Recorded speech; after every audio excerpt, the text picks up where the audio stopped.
We all live inside a story.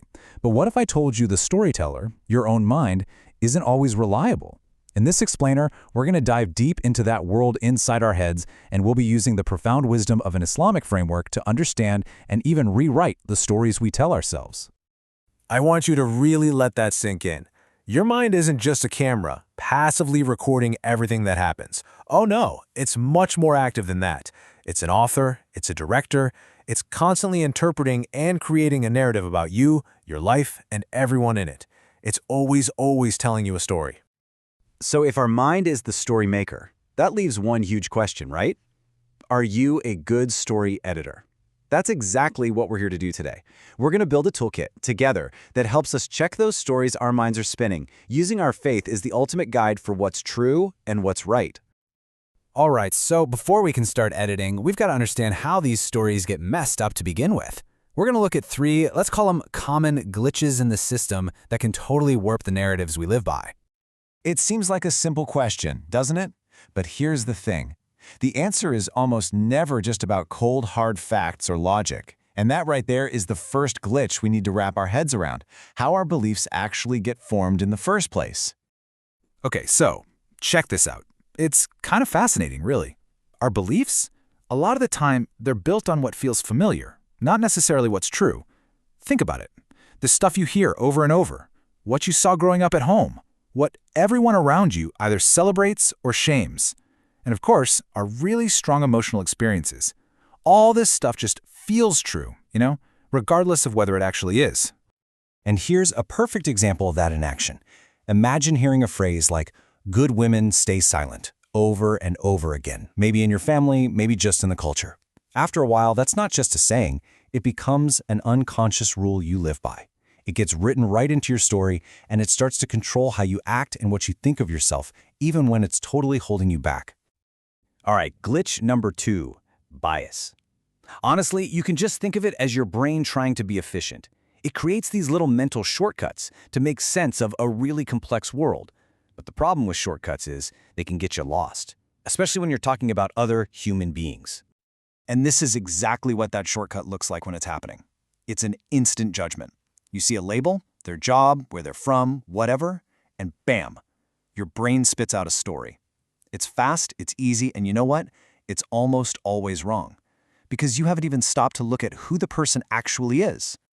Now, the third glitch, this one's a bit heavier. It's trauma.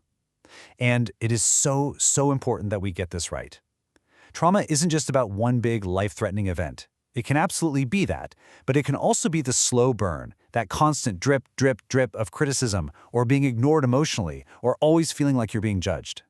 And please hear this. This is not weakness. The stories that trauma writes in our minds, the ones that say, "Don't speak up, it's not safe," that's not a character flaw. It is a survival response. Your brain learned a lesson a long time ago about how to stay safe, and it's just trying to protect you based on old, outdated information. Okay, so we've seen the glitches, right? Blind belief, bias, and trauma. Now for the good part. Let's actually build that toolkit we talked about to start fixing them. This is where we stop just diagnosing the problem and start applying the solution, using the incredible guidance we have from our faith. So our very first tool goes right after that idea of blind belief. Just look at this verse. This is amazing. Islam isn't about just accepting things without question. It actually demands that we check our facts. This is a command from Allah to seek knowledge, to question what we're told, and to make sure our beliefs are built on solid ground, not just on what we've always heard. So here it is, the first practical tool for your toolkit. It's a question, a simple but incredibly powerful question you can ask yourself. Whenever you feel a really strong belief bubbling up, just pause and ask, who taught me this? Was it culture, or was it the Quran? Seriously, that one question can start to unravel years and years of cultural conditioning. Next up, for that glitch of bias and stereotyping. Think of this hadith as the ultimate software patch.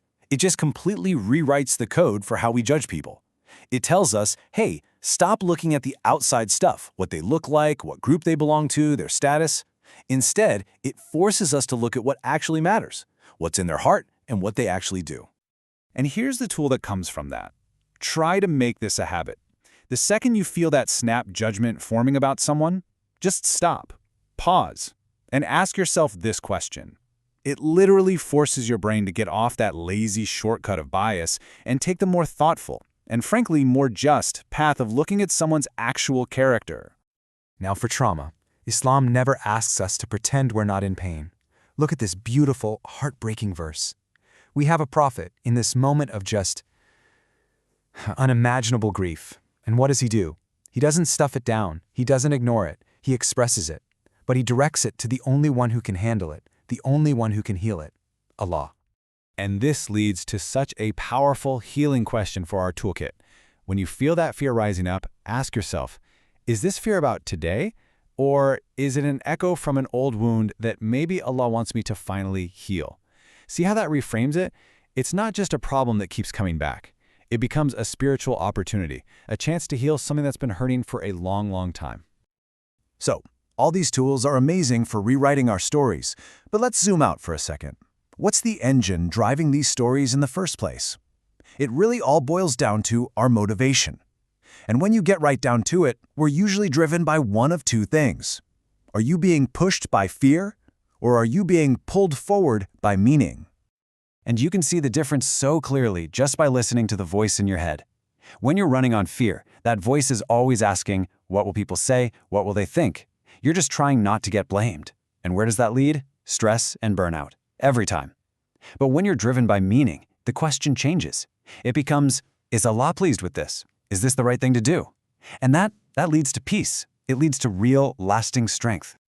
And if you remember one thing, let it be this. Fear can push you, and it can push you fast, but it's like running on pure adrenaline. You're going to crash. It's totally exhausting and unsustainable. Meaning, on the other hand, meaning carries you.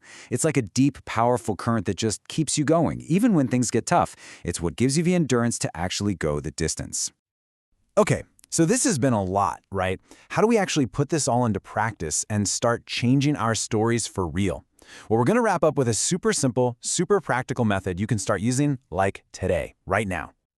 Here it is, your daily check-in. 4 simple steps. Step 1, just name it. What am I feeling right now?